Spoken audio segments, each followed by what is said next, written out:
오늘 본문은 예수 그리스도의 여느 이야기에서 찾아볼 수 없는 당황스러운 장면을 연출하고 있습니다. 예수님은 늘 찾아온 모든 사람들에게 호의를 보이시고 용기를 주셨습니다. 사람들이 소리치며 간구하기 전에 응답해 주시기도 하고 말하는 동안 그 말에 귀를 기울이시기도 하셨습니다. 그런데 유독 가나안 여인이 소리치며 예수님을 부를 때에는 한 말씀도 대답하지 않으셨습니다. 이럴 분이 아니신데 너무나도 매정하고 찬바람이 쌩하고 부는 그런 정도였습니다. 제자들이 민망할 정도였죠. 그래서 제자들이 예수님께 간청합니다. 23절에 저 여자가 우리 뒤에서 외치고 있으니 그를 안심시켜서 떠나보내 주십시오. 그런데도 예수님은 가나안 여인의 간청을 거절하시고 그 이유를 말씀하십니다. 24절에 나는 오직 이스라엘 집에 길을 잃은 양들에게 보내심을 받았을 따름이다. 예수님의 대답은 가나안 여인의 기대를 완전히 좌절시키기에 충분했습니다. 그런데 놀라운 점은 이 여인이 실망하거나 포기하지 않는다는 거죠. 오히려 예수님께 나아와서 무릎을 꿇고 경배하며 간청합니다. 주님, 나를 도와주십시오. 이쯤 되면 사랑의 주님이신데 들어줄 만도 하지 않습니까? 그런데 예수님의 대답을 읽는 우리는 한 번 더 놀라고 당황하게 되지요. 26절에 자녀들의 빵을 집어서 개들에게 던져주는 것은 옳지 않다. 차라리 아무 말씀 안 하시고 외면하시는 것이 그래도 좀 낫죠. 거절하신 이유가 더 기가 막힙니다.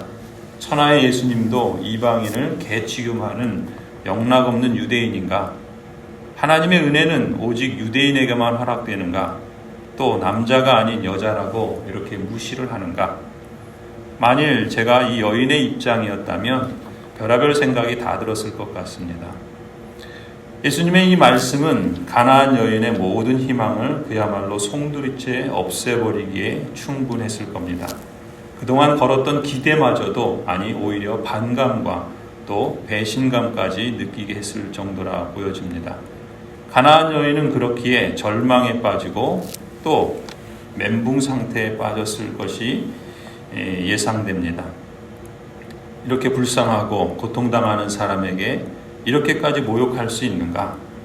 여자라고 이방인이라고 이렇게까지 무시할 수 있는가? 어쩌면 이렇게 말했을지도 모릅니다. 이 사람이 도대체 다윗의 자손이란 말인가? 정말 이 사람이 친절하고 다정하며 동정심이 많다고 소문난 그 사람이란 말인가? 나는 개가 아니라 여자다. 나는 그저 가난하고 불쌍한 처지에 있어서 도움이 필요한 한 인간일 뿐이다. 저라면 이렇게 말할 법한 그런 상황입니다. 그런데 이 가나안 여인은 그러지 않았죠. 오히려 뭐라고 말합니까? 27절을 보면은 주님 그렇습니다. 그러나 개들도 주인의 상에서 떨어지는 부스러기는 얻어먹습니다. 라고 대답합니다. 그러자 예수님께서 놀라신 것 같습니다. 아니, 예수님이 감탄하신 것 같습니다. 28절에 그러죠. 여자여, 참으로 너의 믿음이 크다. 너의 소원대로 되어라. 그러자 바로 그 시각에 그 여자의 딸이 낳았다라고 성경은 기록합니다. 말은 마음에 담긴 믿음의 정도를 표현하는 그릇이 되곤 합니다. 예수님은 이 여인의 말을 들으시고 야, 너 참 말 잘한다 그러지 않으시죠. 내 믿음이 크다. 내 마음속에 심겨진 그 믿음이 크다라고 칭찬하셨습니다. 여인의 믿음으로 예수님의 마음이 움직이신 것처럼 보입니다. 예수님의 은혜 없이는 살 수 없다는 여인의 이 고백을 주님께서 귀하게 보셨습니다.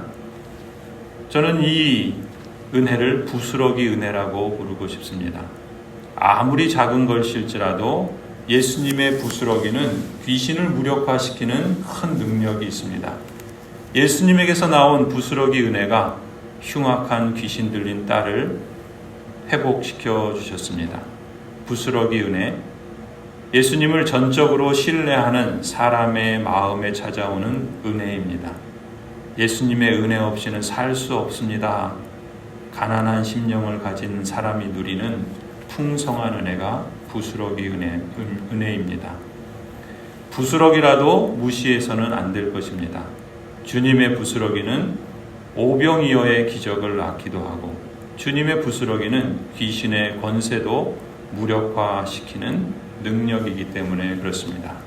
성도 여러분, 이 여인이 주님께 나아오는 일도 잘했고 부르짖는 일도 잘했지만 이처럼 외면당하고 무시당하는 상황에서도 인내 가운데 주님만이 살 길임을 믿고 신뢰하며 기다리는 모습을 우리가 주목하지 않을 수 없습니다.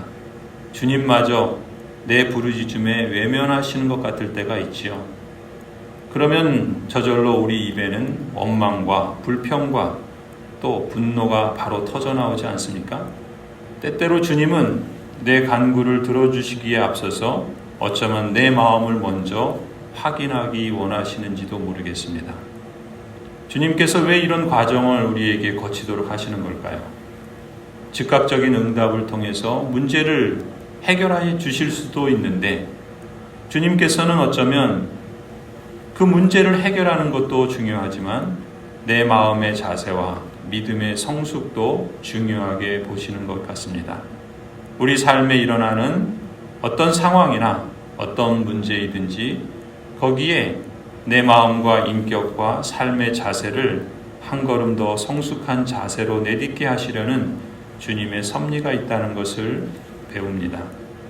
주님의 사랑 안에 부름받은 성도 여러분, 주님께서 혹 여러분을 외면하시거나 혹 수치의 자리로 낮추실 때라도 여러분의 믿음이 그저 관념이 아니라 행동이 되도록 연단하신다라는 것을 볼 수 있기를 바랍니다. 어떠한 형편에서도 심지어 주님께서 친히 여러분을 외면하시는 것 같은 그런 상황조차도 쉽게 원망하거나 체념하고 돌아서지 마시기 바랍니다. 오히려 주님의 부스러기 은혜만으로도 우리에게 충분하다는 것을 믿고 오직 주님만을 의지하며 살도록 다듬어 가시는 주님의 섭리가 있다는 것을 잊지 마시기 바랍니다. 아들을 아끼지 않으시고 우리를 위해 내어주신 분이 우리 하늘 아버지이십니다. 그 하늘 아버지께서 풍성한 은혜를 여러분에게 내려주시기를 간절히 축원합니다.